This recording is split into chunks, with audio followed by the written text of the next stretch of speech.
Hey, welcome. I have updated the geometry nodes toolkit, and this time I'm adding a whole bunch of nodes. Previously, if you have already purchased the toolkit, you will have got these 6 nodes up on the top left. However, you can see that we've added a few more, so there's 3 more of the green ones. These are sort of point distribution, things around point distribution.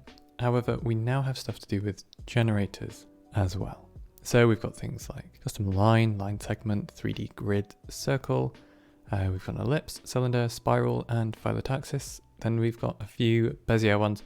I feel like when people have seen me working with these, they think that I'm using actual curve objects. That's not what's going on here. We are doing like Bezier maths inside the node graph. Finally, we have got these 2 orange ones. These are bricks, and these turquoise ones at the bottom. These kind of apply to all of these new generator nodes. So I will go through that in a sec. First of all, let's have a look at what has changed in the distribution nodes. I've just jumped into my geometry nodes workspace, and I'm going to go and add a plane in here. I want to show you the updates that I've made to the camera culling stuff to begin with. So first of all, let's add a new geometry nodes and a point distribute. Drop that on here. I'm just going to scale up my space a bit as well. Let's go 5 times. We're going to need a camera because it is camera culling. And let's grab the node. So under my group, because we've linked everything, we have them all here. And we just need to find the camera cull. Going to grab that camera here. And let's make sure that we're looking at the in points. So the in points are the ones which are within the view, and the out points are the ones which are outside the view. There are 2 other sockets on here which have been added. One of them is geometry, and we'll get onto this in a minute. And the other one is region. Region is an attribute. So I've started trying to do this thing where I'm putting attributes onto the outside of node groups. And this means that you can just plug this directly into your color ramp or math node or whatever and not need to remember attribute names, do anything like that, don't need to type anything. So what can we do with the region? Well, the region is a gradient from 0 on the edge of your view going up as it comes in. Let's take a cube. So scale it down a little bit, maybe scale it in Z, apply those transforms, and I'm just going to drop that into a different folder. Let's use a point instance and instance it. So let's grab that cube. And now I'm going to do a little bit to my region. So first of all, I want to adjust my fall off. We do this with a divide node. So got an attribute math. I'm going to take my region. I'm going to divide it by a value. This is going to be our fall off. Let's go for 5 to begin with. And I'm just going to write this to the region again. So we're still using the same attribute. Now I want to clamp it. Currently the best way to clamp is with a color ramp, although we will be getting a clamp node real soon. So there we go. Now we have an attribute with a fall off, and we've clamped it to 0 to 1. Next thing I want to do is I want to use this as my scale. So let's use an attribute mix node. Set my factor to be an attribute, and we're going to use this region again. Nice and easy, just dragging that noodle. We're going to be writing to scale, and we want A and B to be floats so that we're scaling evenly. Let's go from 0.5 to 2. There we go. So now what you can see is as we move around, things kind of grow onto our view. That's kind of cool. If we change our attribute color ramp to easing as well, then we get proper easing as we look around. We can use a bit more of this fall off. So yeah, you can do some really cool effects where the center of your view is getting the highest influence of this attribute. So that can be really useful for some people's workflows. Let's have a look at the geometry. Geometry is it's a little bit different because this one's not for point distributing. This one's actually for the mesh itself. So I'm going to delete my point instance and distribute, and let's just plug our geometry straight through. So we're back to the plane again here, and I want to add some subdivisions. So let's add a subdiv surface, simple, drop it up above, and let's just increase. I've gone up to 6 levels just so that we can look at this.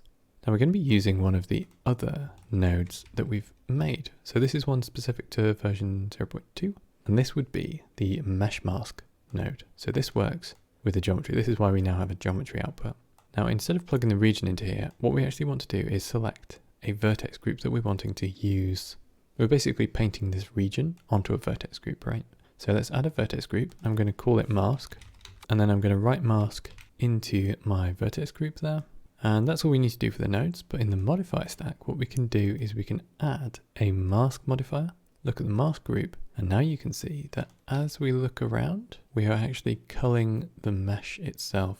And this is actually pretty huge. If you have 2 kilometers of mesh, 3 kilometers of mesh, it gets really resource intensive. So this actually solves some of those issues, and we can still use the padding values on here to make sure that we're culling outside the space that we can see. Right now, the only way for us to use mesh mask with distributed points is using a particle system, but we should be getting some more mesh tools, mesh nodes to do with things like masking out geometry, deleting geometry, stuff like that. This is going to be still usable when we come to use those nodes. Another one of the green ones which I added was the steep node. So let's find this, steep. This one's actually really useful. So instead of geometry, we're going to use points, and I'm just going to bring back my point distribute and point instance. And I'm going to need to delete these other, there we go, just get rid of those other modifiers there, don't need those anymore. Right now what we have is the camera culling. So this keeps things to the view, and we have the steep node here. So steep is really cool. Let's say I have something like this, and I might just grab this one and give it a bit of a radius, and I'll grab the top one and give that a bit of a radius as well. If I just make sure that I'm instancing something, so let's grab that cube again, and we'll also just join back the original geometry here with our instance geometry. And now you can see that when we affect this angle limit on here, we can change where stuff will basically appear, how steep of a surface we can have points. So you can see at the moment, without the steep node, they come all the way up onto these steep surfaces, and with the steep node, we can actually take them off or on these steep surfaces. So we can basically say, what is the maximum angle that we want points to be on? And then this will do the division. You can also use just the ones on steep. If, for example, you wanted to just put certain types of plants or foliage on steep surfaces, things like that. So let's actually do something with this steepness attribute. What I'm going to do is I'm just going to put it through a color ramp, and let's output this to scale, and let's take the steepness into that first attribute. So now what we have is a value of 1 on our surface, and 0 is on vertical surfaces, right? So this is 0, this pointing upwards is 1, and this pointing downwards is -1. But it means that we can start making our foliage smaller on sheerer surfaces, right? So we can do something like this, where we have smaller plants where they can't quite get a footing on a steep surface. So that's the steep node. That's really useful. The next thing I want to talk about is something that's actually really exciting. This is the generator nodes. So I'm going to just delete basically everything here. I'm just going to add a group, and I'm going to start off with a segment. So the line segment generates a line in between A and B vectors. If I change these, you can see that we move this line around. Now there's a few settings on here, and this is pretty much consistent as much as I can make it for all of the generator nodes. So we have a vertex input, and then we can alternatively use spacing instead. So rather than saying I want 4 vertices in this space, we can say use spacing and don't go below our spacing value. So don't put 2 points within 1 meter of each other. If I just use a point instance, you can see this a little bit better. So point instance, let's grab our cube again. And I might actually just make sure that cube has even dimensions. So we've got 2 on here. Let's add a few more. Let's go up to 10. So you can see right now that these are very close together. And if I move this around, we keep having 10 of these vertices. Let's change it to spacing. And now you can see that we've got a spacing of 1. And if I move this, when they get to 1 meter, they won't go below that, so it has to remove one of the vertices. So this is the way that the lines work. This is the way that the circles or the cylinders work. Let's have a look at that one. So by default, we have a cylinder with 2 different radiuses. So 1 for the top, 1 for the bottom. Let's go for 2 as well. Let's increase the depth a little bit. Let's go up to 5 meters. And we can add some parallels. So these are the loops, the parallel loops on the side there. You can also change the angle that we want to draw. So by default, this is 360. And we can change the number of vertices, or we can just say use spacing, and now it's going to take control of the vertices and the parallels, and it's going to say I'm not going to put anything closer than 1 meter or closer than 0.6 of a meter, for example. So if I, for example, reduce the angle, they stay a certain distance apart, and if I reduce the height, they won't get too close to each other, and the radius as well. You can see that they will listen to the lowest radius. Nice, useful controls. Let me have a little look at something else. Let's have a look at this. So we've got 5. I'm going to make this into a regular straight line. just align to the x-axis there. And I'm just going to take 10 of these. Now, you'll notice that we have 3 outputs. So geometry, this is the actual geometry, the line in this case. And then underneath this, we have got size. This is an integer value, which is the total number of vertices within the array. So for a 3D grid object, for example, if we go up the grid, then this is going to be the x times the y times the z. So that's why it's quite useful to have it as a specific output. And we also have an index value. So if I just mute this, we can see on our spreadsheet up here, the segment index goes 0, 1, 2, 3, 4, 5, all the way up to 9 for each of these points. So each point has a unique integer value. What this allows us to do is different transforms to different ones of these. Or we could do things like masking, we could reposition them. Basically, as soon as you have an index, your options are limitless. So what I'm going to do is I'm going to add one of my extra nodes. So we either have the index to FAC, this changes the index from 0, 1, 2, 3, etc. to a 0 to 1 range across the full length of the array. Regardless of how many points, the final one will have a value of 1, first one will have a value of 0. So that can be extremely useful. I'm actually going to add the stepped transform. So this is trying to be a little bit more like how people using Cinema 4D use the cloner arrays, and basically it's quite similar. So by default, we have it set to per step and compound scaling. Now we can also do translation, rotation, and scale. I'm just going to show rotation and scale in this case, but you get the idea. Basically, if I add 10 degrees of rotation, then each one of these gets rotated by 10 degrees further. So first one gets 10, then 20, 30, 40, 50, 60, and so on. And if I was to add some scaling, let's go to 2 times scaling. With it set to compound, we basically go from heights of like 1, 2, 4, 8, 16, 32, and so on, exponential growth. So each one will be 2 times the size of the previous one. If you don't want this exponential, if you want it to be linear, just turn off compound, and then it will just be an even addition. So instead of it being 2, it will be 3, and then 4, 5, 6, 7, etc. Let me just show you this actually. If I go back to just the rotation, right? If we look at these end ones, as I add more, you can see that they rotate because we have more steps. So it turns 10 degrees more times. You don't always want to do this. Sometimes you want it to be by the end one, rotate by 180 degrees or by 90 degrees.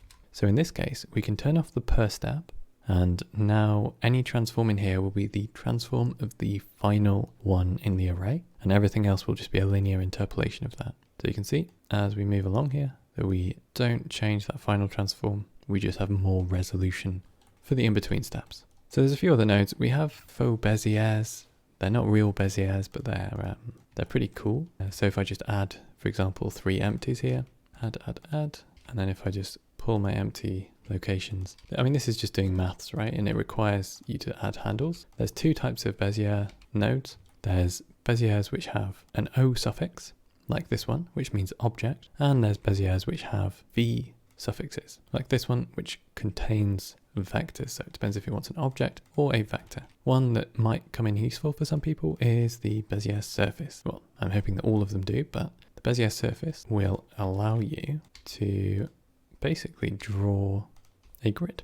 And the great thing about this is it's a Bezier grid, right? So it's nice and smooth when we want to drag it around like this. And we can increase the resolution there. And then you could always do something like a remesh. So once you're remeshing this, it's actually like pretty much a smooth surface. And we also have controls for the pull, which is basically that central one. Sometimes you just want this to be kind of like a subdivided surface, or you may want to use that pull in the middle there. So that's kind of cool.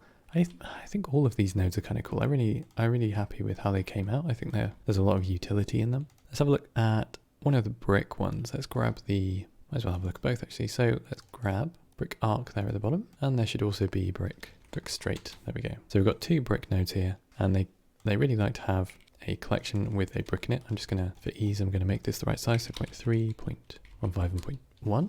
You can change the size of the brick that you want, but I know that is the size of the one that I originally used. So you can see that this actually generates a brick wall, a full brick wall. By default, it does it based on the length and height values, but you can change this over to use an X or Y count depending on whether you know how many bricks you want. And just the same way, the arc here, basically how it sounds, we've got the brick width, height, and you can set the radius, and you can set the wall height on here. So that's by default, or you can set this to use count in each one. If you set it to use count, then it will vary the radius, but it will maintain the angle. So I thought that was probably the more useful thing to have. If you need to find out what the radius is, then you can pull it out from this. So if I was to use an attribute fill, then we can actually have a look at this. So let's create an A attribute right at the beginning there. So I can see that the radius here is 2.3-ish. And if I add another brick or another 2 bricks, then we're up to 2.7, 2.9, something like that. There we go. So you can find out what your radius is afterwards so that you can have more of an interconnected system and use it to control different things. And you don't need it to be the bricks, by the way. You can just output the points. This is actually just a plane. You can kind of understand how I've made it here is just offsetting every other edge. Exactly the same way we would do it with shaders. We're just doing it with maths on points instead this time.